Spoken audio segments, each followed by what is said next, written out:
to this Saturday. Great start to this Saturday. It's another Saturday, and it's another episode of the Linc'd podcast. I'm here with Lindy. We're here to talk about everything Eagles. Eagles got their ass kicked again by the Cowboys. 2 losses in a row. Things are not going well. We got a lot of stuff to talk about today with my boy Lindy. Lindy, what's up, man? How are you? I much like every other Eagles fan, I have no idea. I don't know what to expect on Monday Night Football, especially with the news that we got today about a certain somebody, and we'll bring him up in We will get to one of that. the Yes, sir.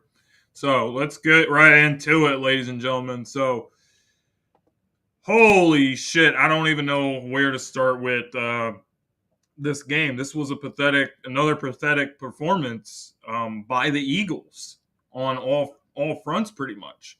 But who deserves the most blame for this? I know everyone is going to come for Brian Johnson. Everyone's going to come for Sean Desai, but I'm actually going to put this on the players. I need my guys to show up when it's time to show up in the biggest games and the biggest moments. A.J. Brown, Devontae Smith, Jalen Hurts, all three of them, 3 red zone fumbles. You can't have stuff like that. That's potentially 21 points that you took off the board there.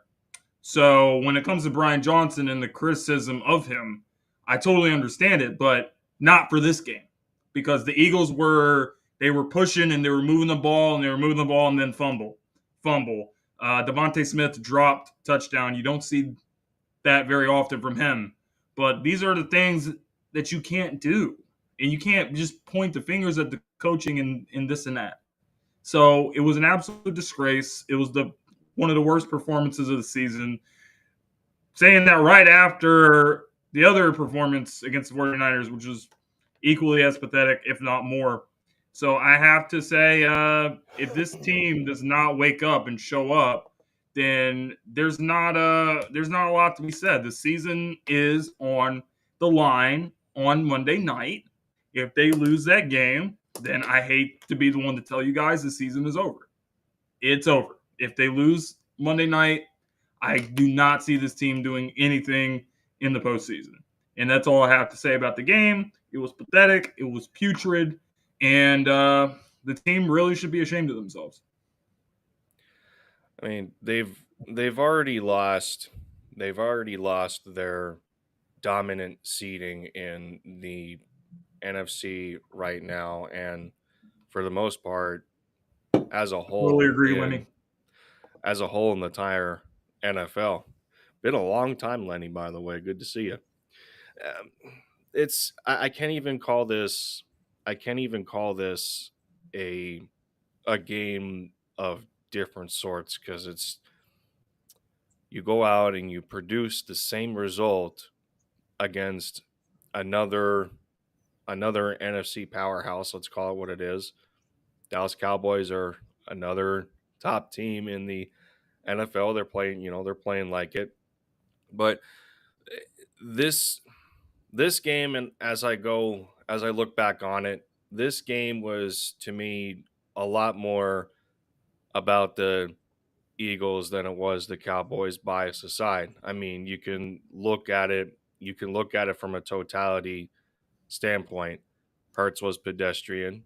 A.J. Brown was pedestrian. I don't care that he had 94 yards there. I mean, he didn't have a touchdown attached to any of them, but a lot of his yards contributed to the Eagles getting into, deep into Dallas territory, but you're not able to capitalize on that when you only score 13 points. You were left unanswered in the first quarter, and the fourth quarter, you mustered 6 in the And first 7 half. of those 13 points were not even from the offense. It was from the defense. No. The offense didn't score a single touchdown. I mean, yet you had to leave it to your defense to do that. So there is criticism to be had when it comes to the lack of a pass rush. But if they're the only one at the same time that is able, aside from turnovers, if they're the only side of the football that's able to produce points in the fashion that we were used to last year, at a less at a lot less often of a clip for this season, then the criticism is a little bit warranted. The Eagles were dominated again in a fashion that they're used to dominating teams, and a lot of times through context, it doesn't work this way. But when you lose the time of possession battle by 13 minutes and you turn the ball over 3 times, you have less first downs, your defense gets almost 400 total yards put on them, your your scoring drives or lack thereof are very short lived. It's just a recipe for it's another recipe for defeat. I have I sincerely have no idea what's going on with this football team at this point in the season. This is a team that went to the Super Bowl last year. This is a team where the culture has already been established, the expectations have been established. You're in a spot where we're coming into this season and guys are saving the confetti of the Super Bowl loss on their phones, most notably Jalen Hurts. That's his wallpaper. This late into the year, they're not playing with the hunger that they had at the beginning of the season. So I mean, what's happening here? It's just you're just compiling the turd and making it large and making it larger. The bigger the turd gets, the more it stinks. You gotta, I hate the analogy. I hate the analogy, but that's in the that's words that's of what it is Jalen, right now. listen, I'm been pissed off for the last 2 weeks. I gotta be honest. But as the words of Jalen Hurts, when you take a shit, you have to flush it. So if this team really cares about trying to do something, trying to move forward, they have to move on from this game and they have to go out against Seattle and they have to dominate. I don't want to see a close game. I don't want to see anything. If they win a close game, I guess you get the result, but that's not what I want to see. I want to see this team theoretically, not literally, put their foots in someone's ass, which we haven't really seen a lot this season. That's what I need to see to get my confidence back in the team. As of right now, my confidence in the team is around below zero. Yeah, Based off what I've seen the last 2 weeks, I don't really see how I should have any reason to be confident in the team based off what they did the last 2 weeks. It yeah, was absolutely pathetic, but you still have you're a on one chance. today. You still have a chance. You have a favorable schedule in the last 4 games. You need to go 4-0. You need to win the NFC East, have some momentum. And then in the playoffs, you really got to turn it up because whatever this stuff is that you're doing, it's just not good enough, guys. So we got to move on to some more stuff to talk about. So Darius Slay has been making some controversy because on his podcast, he pretty much said that he had a great performance, which he did.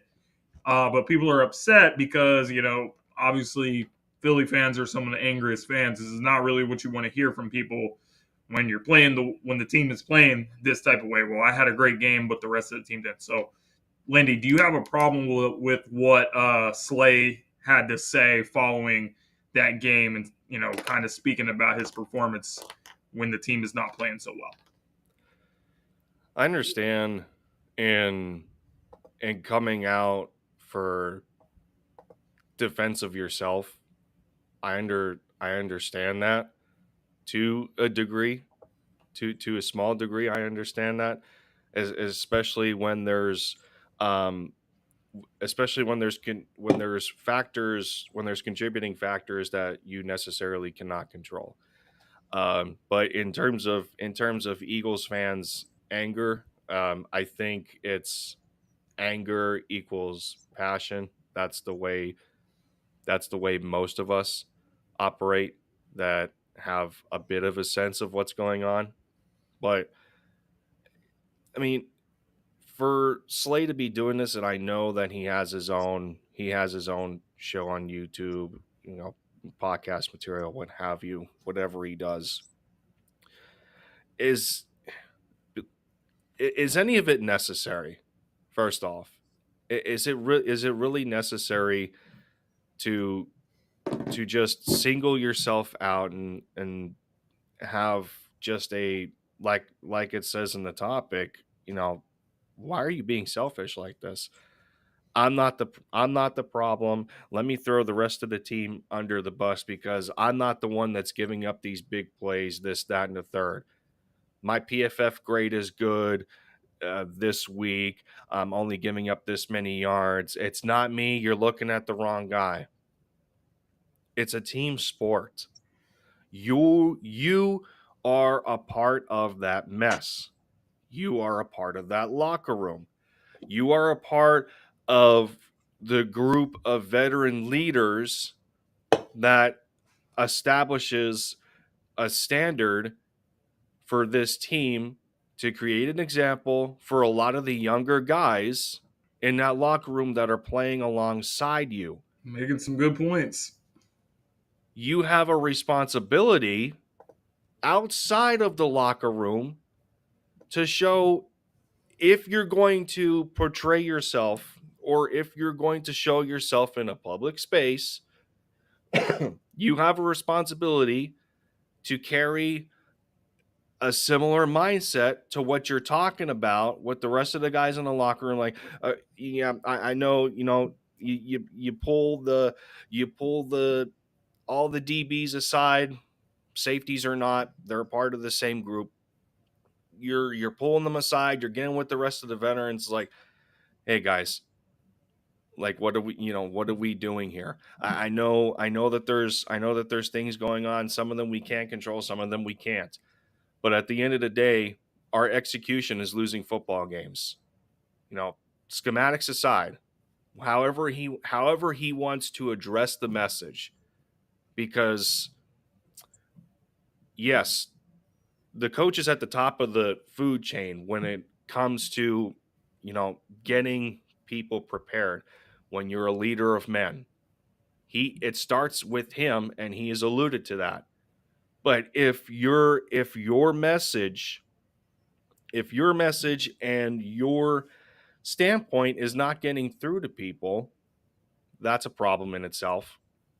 And if you're going out and doing this in such a selfish way, and you're getting involved with Steph Joyner, and you're trying to defend yourself, and like the amount of effort he's putting into defending himself, more so defending the team, is a problem. I mean, we got over this drama. We had enough of this in what, 2019, when we were going through, what wasn't, I'm trying to think, it was 2019 with with the stuff that was leaking out of the locker room, and Malcolm Jenkins was involved, and it was the Orlando Scandrick situation, and like, all when stuff like that leaks out of the locker room and players are talking anonymously, we got over this already. Why is it happening again, especially at a point when you're still one of the top teams in football, and after two gigantic losses, this is starting to happen? It's way too late. It's way too late in the season. What are we doing here? I mean, Um, it's not gossip at the lunch table. It's not creating little cliques or groups at recess. We're not playing with other kids. What is this? Damn, This Lindsay, is tell them how you really feel. seriously though. I think it's just elementary, and No, I'm I not liked it, even. man. Like I like everything you're saying. Like I don't really have that much to add, but like I'm I not will even including. I'm not even including the amount of money these dudes get paid yeah, in a I will say professional league. I will say, Lindy, that I don't have that much to add to everything you said. I think you're right. I think you're spot on with everything that you just said. But the biggest thing that I have a problem with, even though I don't think Slay is necessarily wrong, because he is playing at a high level. He is. But as a guy that you have a C on your chest, Yes. this is not the message that you want to send to the young players on the team, because this is this is not good. This is just poor leadership on his part. The team, as a team, they're not playing at a high level. There's probably been games that Jalen has said, or Jalen has had good games in his career, but after the Super Bowl, he wasn't saying stuff about oh, I did my thing. Like it's not my fault that the team gave up 38 points or whatever the case may be. No, he leads the team. He's humble. He's quiet. He does what he has to do, and that's the reason that everyone likes to follow this guy. But whatever Slay is doing, this is not the type of stuff. This is not the message that you want to send as the team captain. So I have a big problem with what he did. Darius Slay is expected to miss this game though Yeah. with a knee injury. He's expected to be back at some point in the season. God knows when that's going to be. How concerning is this with Slay's high level of play, as we alluded to? How concerning is this going against DK Metcalf, who a couple of years ago, when he played against Slay first year in Philly, torched the Eagles secondary when Russell Wilson was still there? How concerning is this, Lindy? It's just hard playing it. It's just hard playing that kind of receiver who not only can who can not only run, but he can run you over, uh, so to speak. And we should know this because we have that same player. We have that same player in AJ Brown. Now you can. Now it's up for debate whether you prefer DK Metcalf or AJ Brown, but these are two good friends of each other. When came from the same collegiate program, they're built almost exactly the same. So I think we have a good idea what we're up against. Not to mention the fact that I don't think the Eagles have beaten Seattle in Seattle in 15 years. They haven't beat So Seattle, period, in 15 years. The Eagles have lost 7 straight games well, there to you go. Seattle. Their last win was in 2008. Seneca Wallace was the starting quarterback in that game. Mm. But go ahead. Now, yeah, it was mentioned that Slade just had he just got arthroscopic knee surgery. Um, the recovery time, I think they're talking about 4 weeks ish. So they're thinking that he's going to be back by the end of the regular season. So I mean, on the front of the recovery time, yeah, no harm, no foul. Because after the Seattle game, the Eagles have the easiest remaining schedule in which they haven't played the Giants yet. So they got both matchups there. One at MetLife, unfortunately, as we all know, is the plague of uh, football injuries for players. And let's hope that we don't lose somebody else there because it was rough already against the Jets. Speaking of which, injuries wise, looks like Reed Blankenship will be ready to go as well. Successful coming out of concussion protocol. He was a full participant in practice, so that's good because the least we need is to lose him. Because I haven't been truly impressed with, um, you know, bringing Kevin Byard in. He has not been the factor that I thought he was going to be. And Not at all. maybe that's our fault in how we were talking him up, and him being I think being an all pro ones and Pro Bowls and whatnot. Cam is another issue. I think he was not a participant at practice yesterday. He's still going He's through probably not going to pectoral.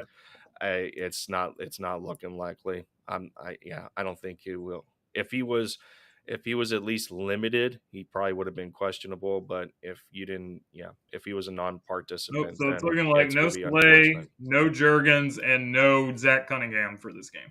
And we just got we just got him back after the hamstring. So obviously, it's a problem when you lose your number one corner. So that means when you got Bradbury out there trying to you know, lead the herd, if you will. Hopefully, we get Blankenship back so we have a little bit more protection at the third level. But we I'll tell already you know what. what happens when Slay's off the when he's off the field and he's not playing. The Eagles don't have much of a they don't have much of an answer outside of him in terms of the coverage, in terms of good coverage that he brings. So to validate any of Slay's points in his self defense when he's, singling himself out publicly and throwing the rest of the team under the bus, that is the biggest point that he makes, is that, yeah, he's still the best corner on this football team. And Seattle now, going there and the weapons that they have, to me, Tyler Lockett goes under the radar way too often. He's still a very good receiver as a veteran, and they drafted Jackson Smith, Nigjimba, JSN to take his place eventually. But those two are on the field at the same time with DK Metcalf. And that's not to factor in the run game with Charbonnet, who's pretty good in his own right as well. But Yep, it's going to be a problem. the biggest wild card for that game is going to be whether Geno Smith plays or not. Is it going to be I don't him really think it or is it going matters. to be Drew Lock? I mean, I have no reason to think that even if Drew Lock plays, like, this is not going to be an easy game for the Eagles. Even if Drew Lock or Geno Smith, it doesn't really make a difference to me. That would have been my other point as well. Drew Lock actually played a quality game against the 49ers at Levi, and they still managed 16 points. Seattle scored almost as much as Philly did at home against the same team with an inferior quarterback. Slay is not out for the season. He's expected to be back at some point this season. He's out against Seattle. Well, I think he might actually miss the remainder of the regular season, but he should be back for the playoffs. As far as what I read and as far as what I heard, yeah. Because they just talked to the media just talked to Sirianni today, and he confirmed the situation with Slay getting the arthroscopic surgery. So I'll tell you what, just to wrap this topic up, who should play in Darius Slay's position? We've seen Josh Jobe this season. We've seen Eli Ricks this season, but we haven't seen a whole lot of is N'Keal Ringo, rookie out of Georgia. He's from the Seattle area. He grew up going to Seahawks games. His family's going to be out there. It'll be a great story. And we haven't seen even what this guy can do. And, without having like any real depth at the position. Besides last week. I feel like this guy needs to get an opportunity to be out there and, play in the place of Darius Slay, because you've seen all these other guys. Let's see what he can do if you give him the reps. And, you might be surprised. We might be surprised. So I'm calling for Ringo for this game. Nobody was surprised against Dallas. You don't remember that he was flagged for 2 fouls on the same play, and Dallas ended up scoring on that drive because they took a 30-yard penalty? That was Keely Ringo. So I don't really know if he's ready or not. Unfortunately, I do not think he's truly ready for that kind of I don't think any of the guys are ready. You will. I would personally feel that I personally feel a little more comfortable with Jobe and Eli Ricks than I do Keely. Keely is still pretty raw, and he has had a lot more special teams contributions than he really has had in terms of defensive snaps. So, him getting thrown in there when Slay had to go in the medical tent, and I think he was out there for at least 2 plays or so. One of the plays where he just had absolute terrible fundamentals / technique, you get a double foul put on you. All right. So that about wraps up this topic.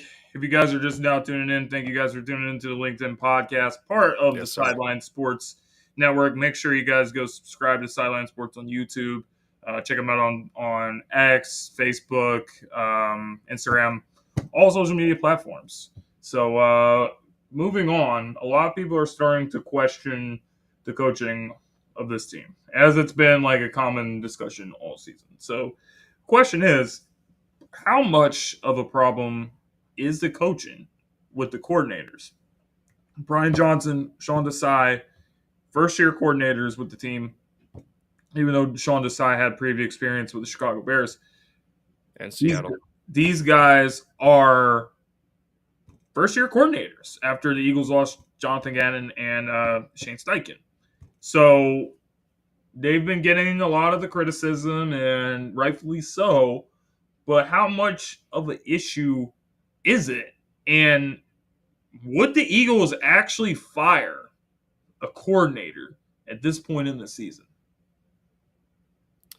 I think that solely comes down to the decision of the head coach, what he wants to do in terms of building a football team. He alluded to it. He alluded to it today in the press conference. That I think it was like a 4 or 5 minute presser. It was very short. Probably, probably because Saturdays, I think the team prepares to head out, on away games, especially for Monday Night Football. I think it was just in preparation for them heading to Seattle. So, uh, coach came in for a bit of a quick presser. They wanted some confirmation, especially for Slay, and he was asked about the situation of the defense more so specifically than the offense, and he alluded to the fact that with him being the head coach, it's his responsibility to bring in guys that think are going to get the job done for him. So between him and Howie Roseman that make these kind of decisions um, for hiring or terminating somebody, it starts with the coach and it ends with the coach. Um, I mean, it's obviously rough, and some of it in terms of the offensive standpoint is, I wonder I wonder how much control Brian does or doesn't have. Because I go back to in a shorter time frame with Shane Steichen. And at one point, we were hearing the fact that at one point, Sirianni ended up giving full control. Like he relinquished all of his control in terms of calling plays with the offense and what have you. And I'm wondering whether Brian still has those training wheels on or not, because we understand Brian's collegiate experience when it comes to being a coordinator, calling plays, and what have you. But you know, this is brand new to him. But at the same time, I don't think there's as much difference, especially the fact that Brian was a play caller in one of, if not the strongest conference in college football, being the SEC. So there's a lot of things that he should already be used to, but calling at an NFL level instead of a collegiate level. With that said, that's my question on the offensive side. Yeah, I mean, some of it's going to be warranted, some of it isn't. But I think there's more of a. I think Desai is in a little more of a difficult position than Brian is in terms of the health of his players. How many injuries already this year did the defensive side of the ball have to work around? And one of them most notably, who's starting to get a little bit of work in at practice, is Avante Maddox. We lost him very very early in the year. I think it was either against New England or the Vikings, week 1 or week 2. We end up losing him. We end up losing Bradbury for a game, I think, to concussion. The linebacker position has been an absolute disaster. We're getting help. We're trying to get help late in the year with Shaq Leonard. Uh, Cunningham can't stay on the field. We lose N'Kobe Dean twice to go on short-term IR. Morrow has been banged up here and there. Reed Blankenship gets 2 concussions this year. They have to bring in Yep. safety help over there. They're playing guys out of position. So it's been a lot harder of a journey through this season for Sean Desai in not having a full roster of healthy players on the defensive side of the football.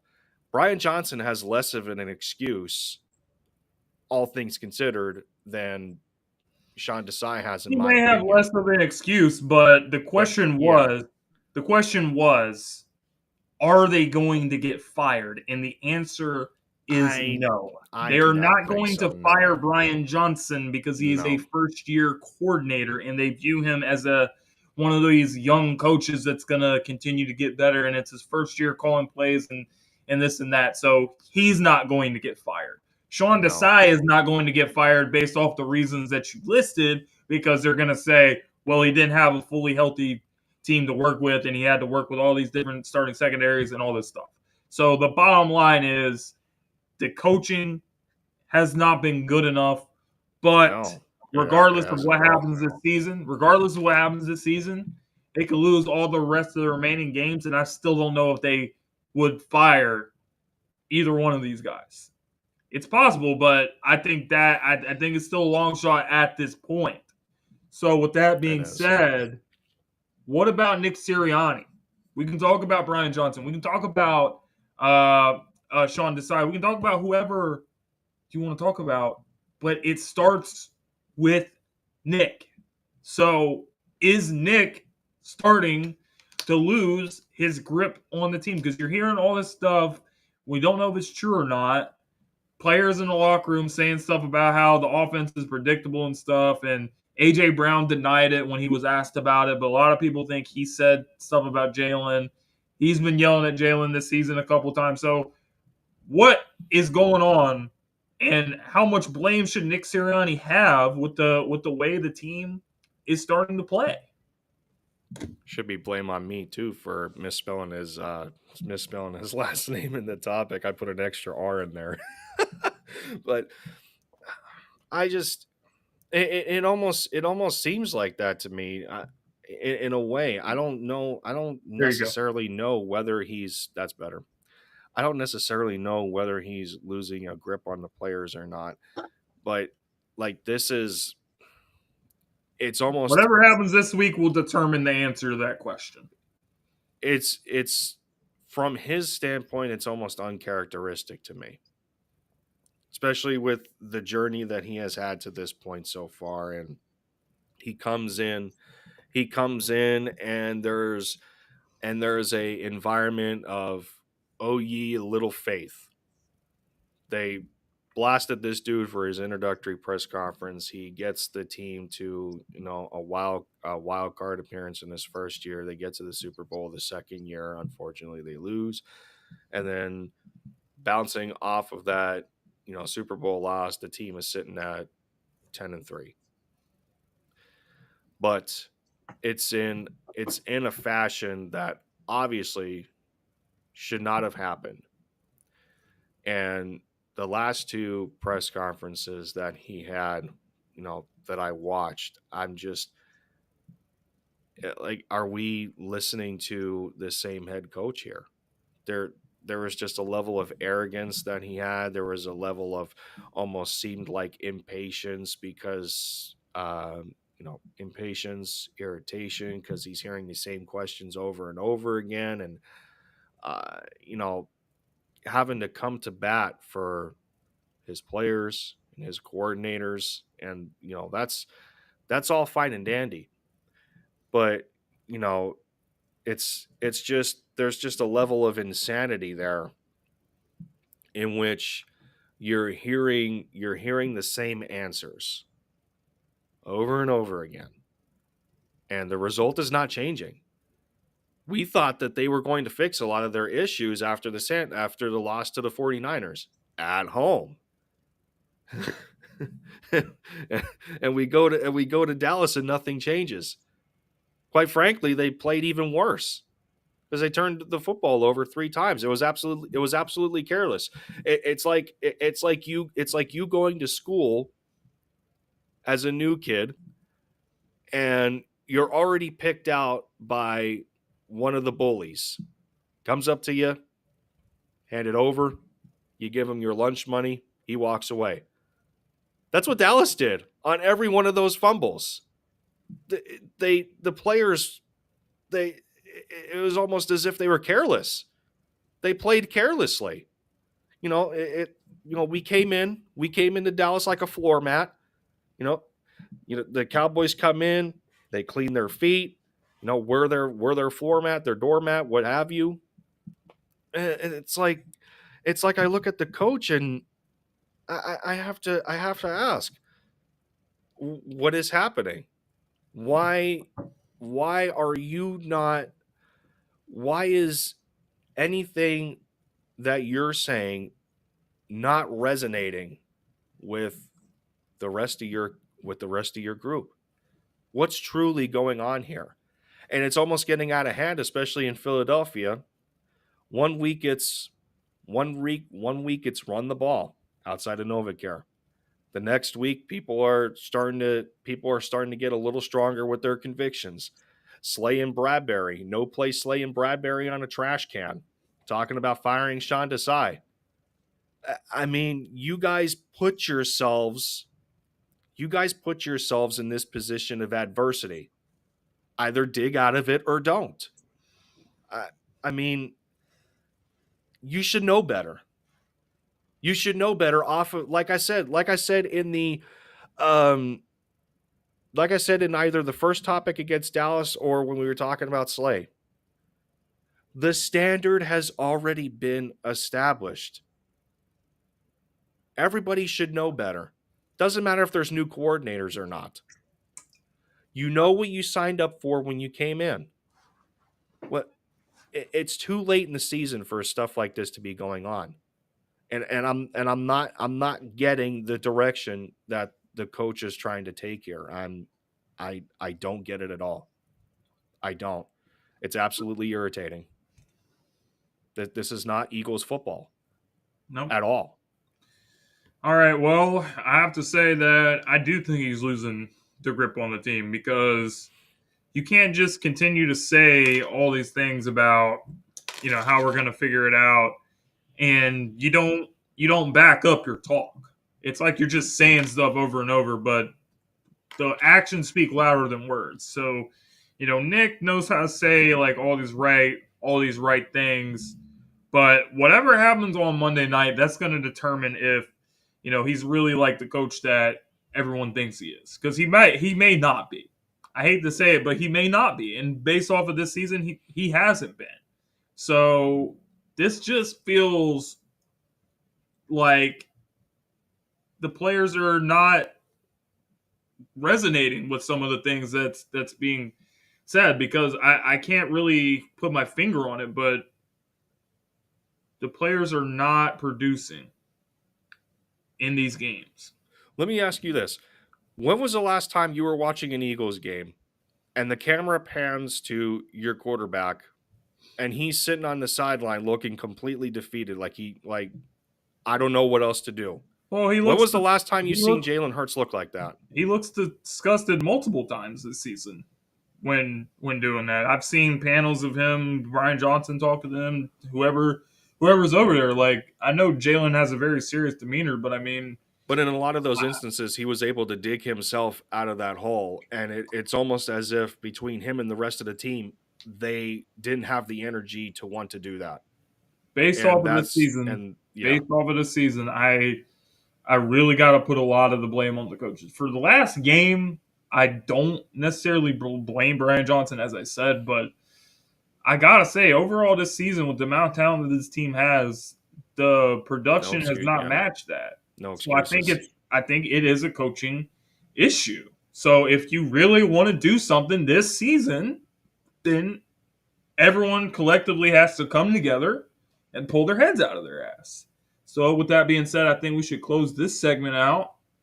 And as we get ready to wrap the show up, Monday Night Football in Seattle. The Eagles have not beaten the Seattle Seahawks since 2008 when Seneca Wallace was a starting quarterback. They are on a 7-game losing streak to Seattle. It doesn't matter if they play in Philly. It doesn't matter if they play in Seattle. They always lose to this team. Will that change on Monday night, Lindy? I have no idea. I have no idea. I mean, as fans, we should already have a level of confidence established that a team a team at 10-3 a team at 10-3 should get the job done. Uh, Seattle is kind of in a rock and a hard place right now with with the current situation that they got going on. Um, as of yesterday, their oh my goodness, their injury report is pretty extensive.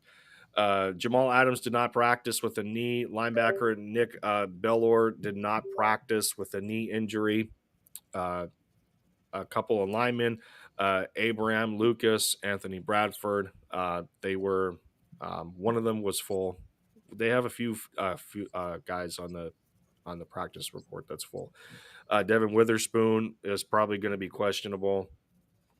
Geno Smith was still limited with a groin. So, I mean, are most of these guys going to be ready? I have no idea.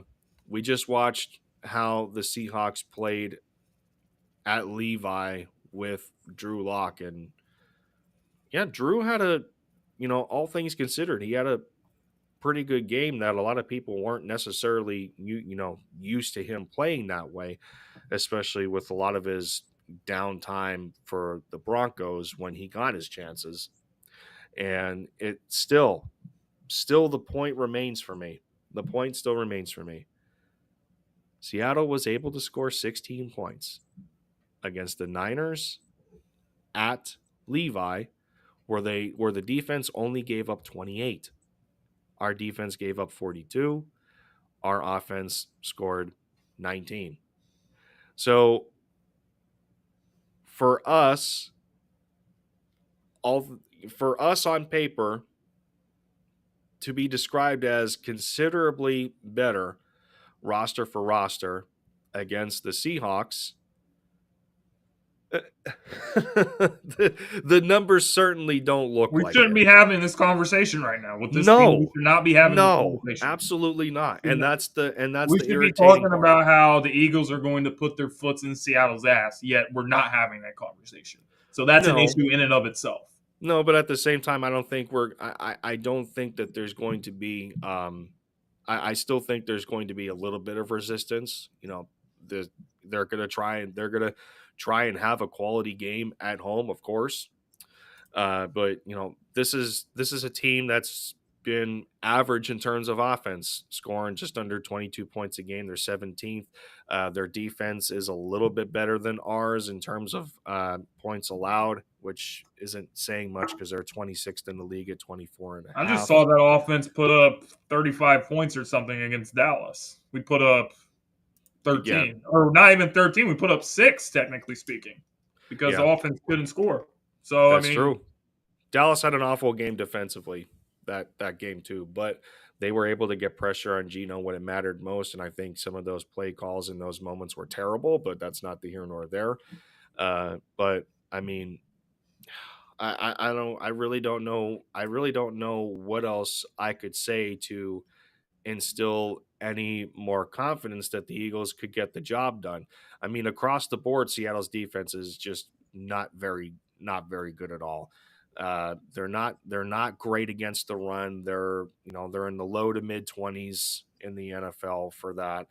In terms of yards allowed, they're 28th. They're 31st.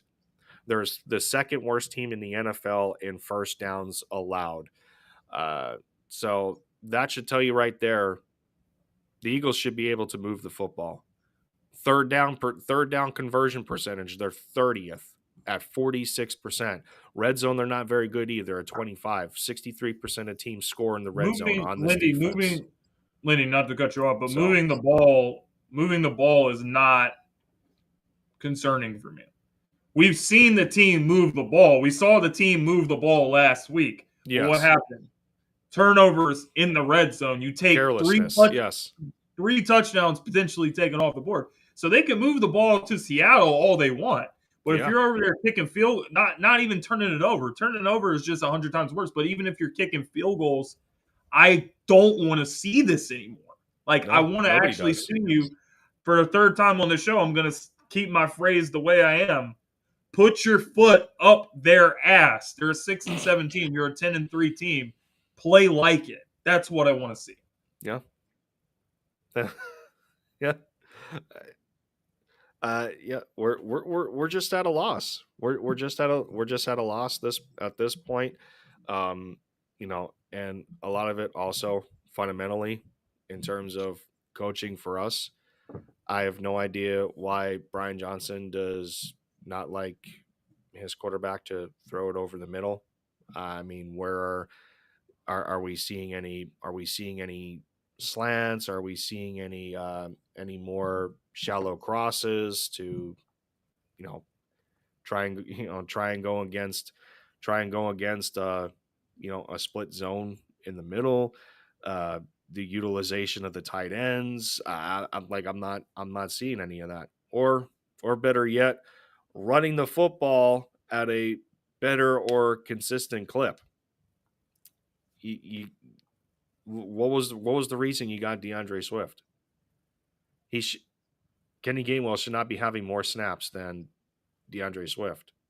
And it's you know there's just so much across the board. There really is. There's so much across the board. And now we get to go to Seattle in a game where we've seen the lack of production in terms of the run when Cam Jurgens was out, and now we have to go through it again because he's most likely not going to play. And he was a big reason for the success in terms of the run game early in the year, but he comes back and there's not really much of a difference. So, does it really at that point solely have to do with the quality of the offensive line play, or is it just more so the execution of the players having the conviction or having the desire to want to produce in terms of the run and the pass? It's really a combination of both. So this prediction is just Okay, I don't know. so I don't know. I really don't. I wish it was more clear.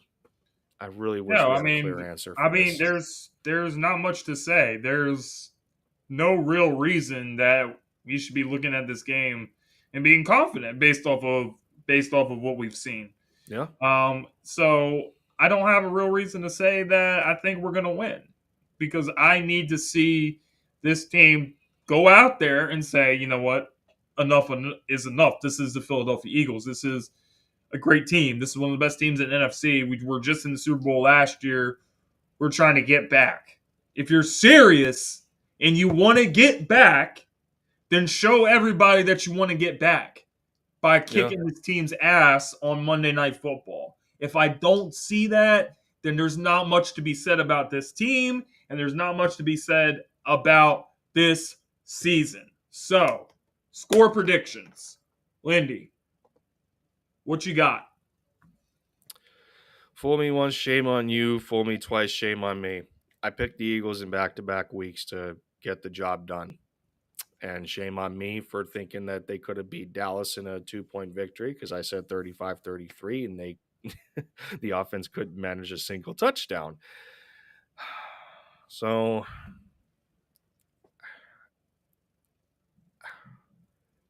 and if I go against them, I think I'm going to regret it.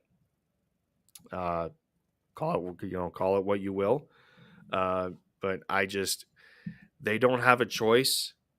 They don't have a choice but to go out and win this game if they want to get back to the promised land that they feel that they deserve to bring a Super Bowl home after the loss last year. But with all things considered, injury wise, morale wise, execution wise, I have almost no reason for me to think that we're going to win this game. So I think Seattle is going to take this at home, especially with the loss of Slay. I do not think that you know if the Seahawks execute, whether it's Geno Smith or Drew Lock taking snaps from the center, if the defense continues to play the way they do, with the loss of Slay, not having an answer for Metcalf, JSN can burn them. Tyler Lockett can burn them, as we all know. Their run defense has been pathetic. Um, I got. We'll give it maybe we'll give it maybe let's go 28.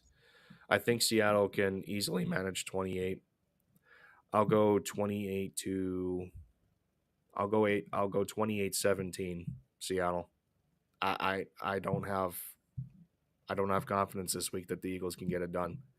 I picked them back-to-back weeks, and shame on me for thinking a second time that they could go to Dallas and end the losing streak. So um, I'm not taking them this week. I'm not. 28-17, Seattle wins. Yeah. So I don't have very much to add to that. I don't think we're going to win this game either. I think it's going to be a little bit closer than that. I think it's going to be a heartbreaking 23-20 loss. I don't have any confidence in the offense being able to go down the field converting touchdowns. Even against the 49ers, started off hot against the 49ers, kicking field goals.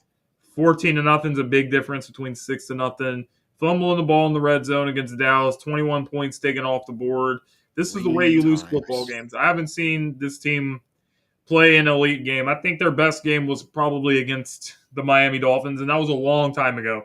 That was such a long time ago that it almost seems like forever ago. So until this team can pull their heads out of their ass and play like who we expect them to be, there's no reason to have any confidence. So I'm going 23-20 Seattle at home. Eagles haven't won there since 2008.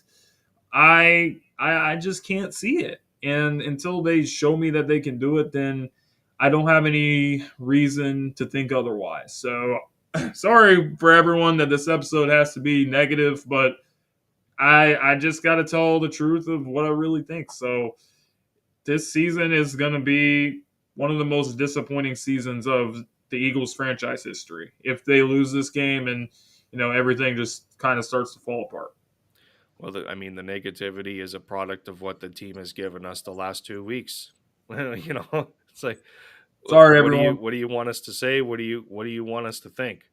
First of all, I hope I'm wrong. Are right now. I really hope to God that I'm wrong. If I am, I'll be the first person to get on here when we do our episode next week, which will be Christmas Eve, I think.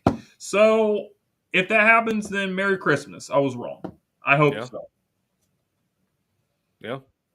Fool me 3 times in a positive manner. I'm all for it. But, I got duped back-to-back weeks. A lot of us have got duped back-to-back weeks.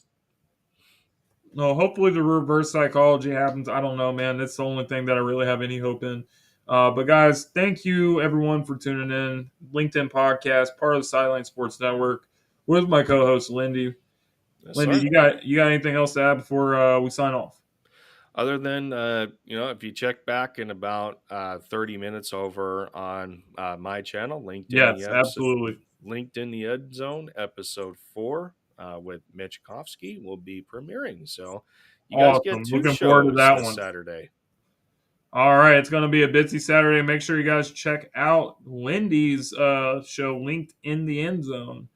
This 4th episode, starting to really get things rolling over there. So appreciate you guys for the viewership.